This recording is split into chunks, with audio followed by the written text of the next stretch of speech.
Well, hello everybody, Newbornkilik here, welcoming you back to another Zelda-related video. Today we're going to be taking a look at the Master Sword, or rather all three swords in Ocarina of Time, taking a look at how much damage these bad boys will be doing in relation to each other, and we will be converting that over into an easy-to-understand heart system. So, this is kind of going to open up a lot of different video ideas that we can do in the future, so show a little bit of love, hit that like button. But anyway, at the end of this video, we will know exactly how many hearts the Kokiri Sword, the Master Sword, and the Bigoron Sword will do to an enemy in Ocarina of Time. So first, we need to find a suitable way to test for the damage numbers that will also allow us to convert said damage over into easy to kind of represent hearts, as we would see kind of on Link. Now luckily, thanks to a viewer, I was reminded that Dark Link actually shares our current health pool once we're fighting him. So if we have 3 hearts, Dark Link will also have 3 hearts.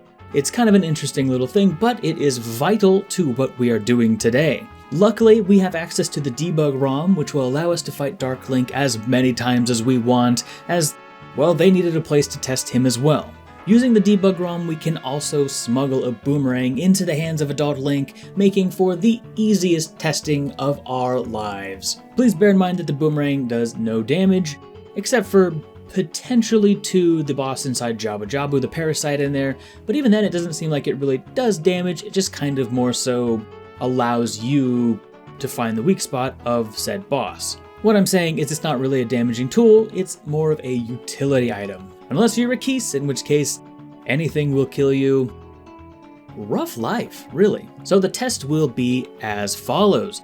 First off, all we need to do is set our hearts to either 3, 4, or 5, depending on our needs, and maybe a couple of those variables just to eliminate options or kind of eliminate some errors that we may run into. Then all we need to do is just boomerang Dark Link while moving backwards, because for some reason it works while we're moving backwards, but not if we do it while standing still. I have no idea why, but it's just a fact. Then we must hit Dark Link with a standard sword slice. I use the Z-targeted vertical slash. I don't think the vertical and horizontal slashes do any different, but the spin attack and jump attack do different amounts of damage, so we're going to leave those out. We're trying to avoid any modifiers and just get these weapons at their base kind of standard damage.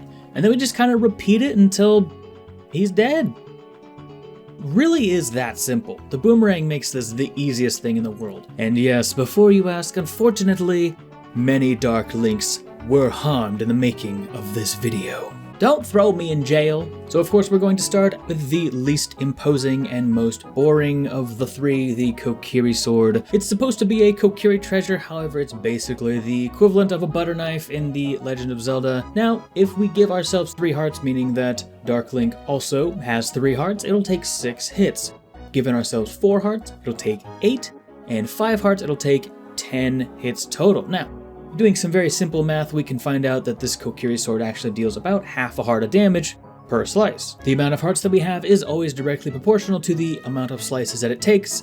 1 heart for 2 hits. So, super easy math. Fun fact, without the boomerang, it's actually impossible to hit Dark Link.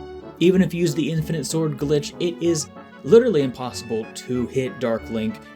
He spaces way too well, your blade is too short, and he's always a step ahead of you. But there'll be another video on that in the very near future.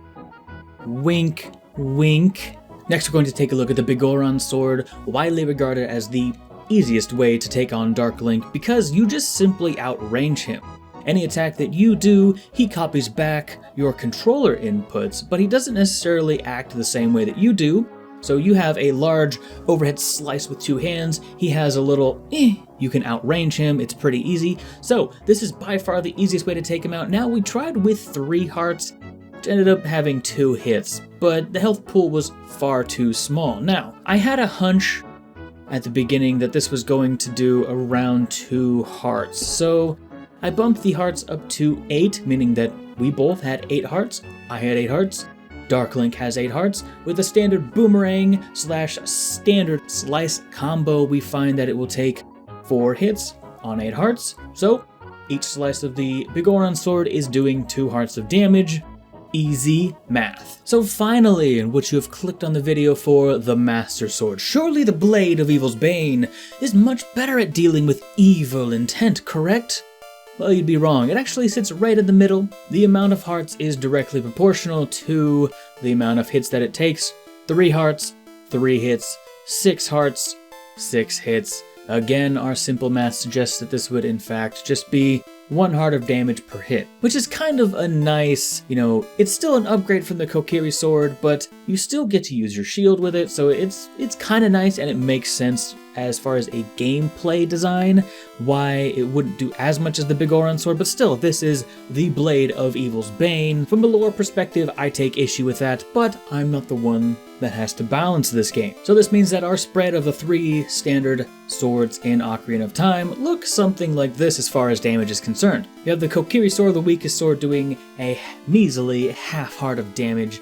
May as well be tickling them if we're being totally honest, but I guess gets the job done. Master Sword is double that at 1 heart, and the big boy Big Oron sword doing 2 whole hearts of damage. Now that's a pretty nasty cut. Now this is a very significant video because now that we know exactly how many hearts each of these 3 swords, we can actually find the health values of any enemy in Ocarina of Time, which is a very exciting prospect. So my idea is probably we'll take a look at a specific dungeon, like the Great Deku Tree, and all the enemies inside of it. We'll take a look at their health pools. Please do bear in mind there are some sort of resistances and weaknesses, like Keys basically die to everything, like I mentioned earlier, while Beamos seem to have a lot of resistances to different kinds of weapons, except for bombs. They just immediately eliminated by bombs. Which, I mean, if you get smoke in your eye too, it hurts a lot.